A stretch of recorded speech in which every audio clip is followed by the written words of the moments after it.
অর্থ উপদেষ্টাকে বলছি, নাচানাচি বন্ধ করেন। আপনাদেরকে আমরা যেভাবে দয়া করে চেয়ারে বসেছি, আবার দয়া উচ্চ করে চেয়ার থেকে নামায় দিতে পারবো। তিনি নাকি আপনাদের কোন কোন উপদেষ্টার শাশুড়ি লাগেন, বউ লাগেন, দেবরের জামাই লাগেন। কোন অভ্যুত্থানের রক্তে কোন দেবর ভাবির সম্পর্ক চলবে না। আমরা দেখলাম অন্তর্বর্তীকালীন সরকার একদল বাটপার লুটেরাদেরকে বিভিন্ন ব্যাংক থেকে এনে স্টক এক্সচেঞ্জে বসিয়ে প্রমাণ করেছে বাংলাদেশে যাদেরকে আমরা জুলাই আগস্টের গণ অভ্যুত্থানে রক্ত দিয়ে দয়া করে উপদেষ্টা বানিয়েছিলাম, তারা 33 লক্ষ পরিবারের বিরুদ্ধে যুদ্ধ ঘোষণা করেছে। এজন্য গণ অভ্যুত্থান, এজন্য শেখ পরিবারকে দিল্লিতে পাঠানো হয় নাই, এজন্য আওয়ামী লীগকে আমরা গণভবনের জাদুঘরে পাঠাই নাই, এজন্য নতুন নতুন উপদেষ্টা বানানো হয় নাই। তাই অন্তর্বর্তীকালীন সরকারকে বলছি, যেই রাশেদ মাকসুদের জায়গা হবার কথা ছিল জেলখানাতে, একের পর এক ব্যাংক লুট করে ব্যাংকগুলোকে তামা করে দিয়েছে। 33 লক্ষ মানুষের অভিভাবকত্বের দায়িত্ব এই ডাকাতের হাতে আপনারা কিভাবে তুলে দিলেন? এই ডাকাত হবে গণমানুষের সিদ্ধান্ত হতে পারে না। তাই আজকে বলছি, বিল্ডিং এর ভিতরে যেই সকল কমিশনাররা অবৈধভাবে লুটপাটের চেয়ারে বসে মার্কেটের ডাকাতি করবার চক্রান্ত করে যাচ্ছেন দিনের পর দিন এবং মাসের পর মাস, আপনারা অবিলম্বে পদত্যাগ করবেন, ভদ্রভাবে করে দুদকের মামলায় পুলিশের কাছে আত্মসমর্পণ করবেন। লুটপাটকারীদেরকে পুনর্বাসন করার রাজনীতি বাংলাদেশে আর হতে দেওয়া যাবে না।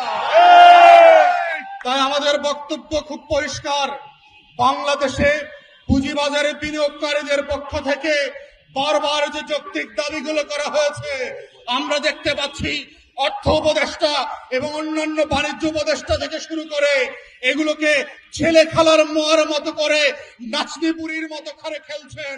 অর্থ উপদেষ্টাকে বলছি, নাচানাচি বন্ধ করেন। আপনাদেরকে আমরা যেভাবে দয়া করে চেয়ারে বসেছি, আবার দয়া উচ্চ করে চেয়ার থেকে নামায় দিতে পারবো।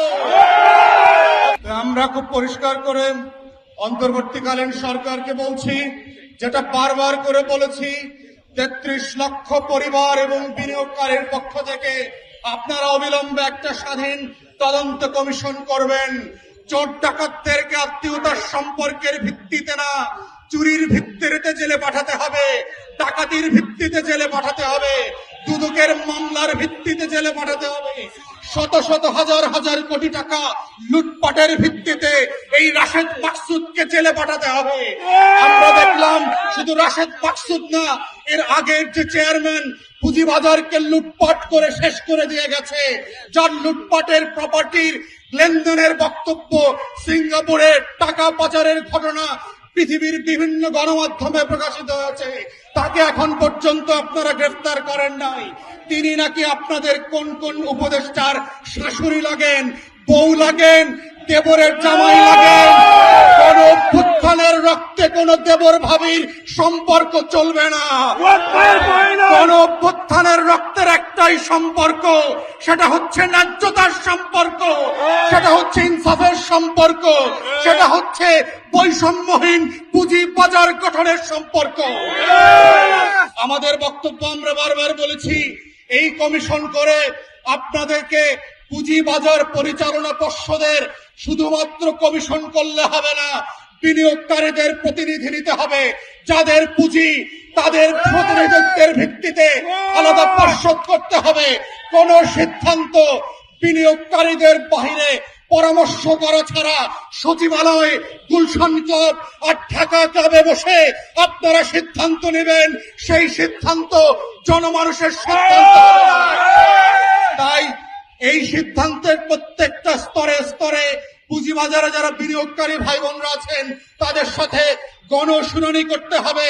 এই কমিশনকে পদচ্যুত করে নতুন যে কমিশন প্রস্তাব করবেন সেই কমিশনের সদস্যদের ব্যাপারে এই পুঁজিবাজারের বিনিয়োগকারীদের পরামর্শ নিতে হবে, তাদের আস্থা আছে কিনা সেই সকল ব্যক্তির ব্যাপারে। ঢাকা স্টক এক্সচেঞ্জ, আইসিবি যাদের ব্যাপারে পুঁজিবাজারে বিনিয়োগকারীদের আস্থা নাই এমন কোন ব্যক্তিদেরকে আমরা এই সকল চেয়ারে দেখতে চাই না এবং ভবিষ্যতে দেখা হবে না। যদি আপনারা সত্যিই পুঁজিবাজার সংস্কার টাস্কফোর্স করে থাকেন, এই টাস্কফোর্সে পটপটদের নাম দেখতে পাচ্ছি কেন? যারা বিভিন্ন ভাবে ফোর্স সেল করছে, লুটপাট করে দাম বাড়ায় এবং কমায়, সেই সকল ব্যক্তিদেরকে দিয়ে সংস্কারের নাটক আমাদেরকে দেখাবেন না। ওই সংস্কারের নাটক আমরা মানি না।